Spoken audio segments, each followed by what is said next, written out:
During South Africa's transition period between 1990 and 94, the country was nearly plunged into chaos. There were mass killings on trains, buses and taxis, the killings at Boipatong, Polo Park, the right-wing threat. APLA, the armed wing of the PAC, was carrying out terror attacks on white civilian soft targets. One such attack was the Highgate massacre in East London, which claimed the lives of 5 people and shattered the lives of many others. At the last human rights violations hearing in the Eastern Cape this week, survivors and victims' families spoke frankly about their pain and bitterness.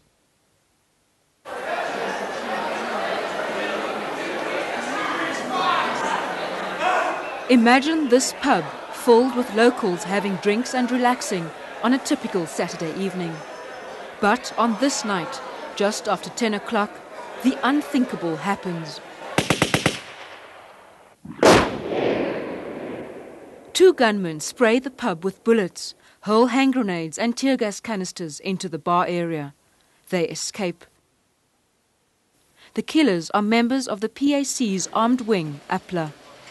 The dead are Derek Whitfield, Dave Wheeler, Dion Wayne Harris, Douglas Gates and Stan Hacking. Many others are seriously wounded.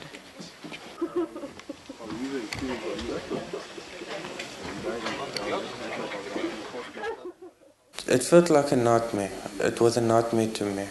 You hear that firing of that gun going off all the time. 20-year-old Chappie Belling took 4 bullets that night, 3 of them in his back. As a result of this attack, I sustained injuries of a serious nature to my left arm, left hip and also internal injuries. Belling lives in constant pain and has to take around 600 tablets a month. He is angry about the loss of his youth, his dreams, and his right to lead a normal life.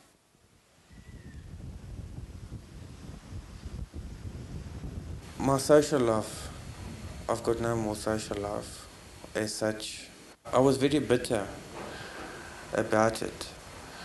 In the beginning, I couldn't take black people around me, knowing that it was caused through them.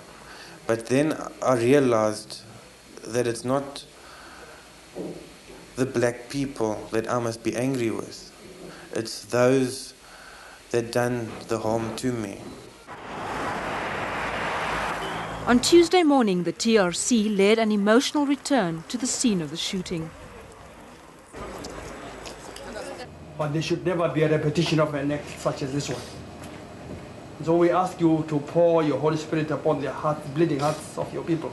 We do not heal by running away from facing the pain, but we heal by confronting the pain. Her husband Dave's death has meant great emotional and financial loss for her family. There should be peace in our land. Bless us now and forever. Amen. The death of her husband, Derek John, has ruined her family financially. She's lost all faith in people and only believes in God. In the spirit of reconciliation and healing, the Commission wants to facilitate a meeting between the Highgate massacre survivors and members of the APLA command, such as this man, Letlapa Mpaglele, APLA's Director of Operations, who's applied for amnesty and takes full responsibility for the attack. I would like to meet them, but forgiving, I can't forgive. I can't forgive if I can't forget, and I will never be able to forget. When I look at my scars every day of my life, how can I forget about what happened of that night? I don't think I'd like to see them. I mean, I have nightmares now. I see this man standing in the doorway with his balaclava shooting at. I don't think I'd like to meet up with them. It's ruined my life. We've battled, the kids and I had to sell a lot of things to make ends meet. And I've just got a bitter, just very bitter about what happened. I think they really should be brought to justice, not let it get away.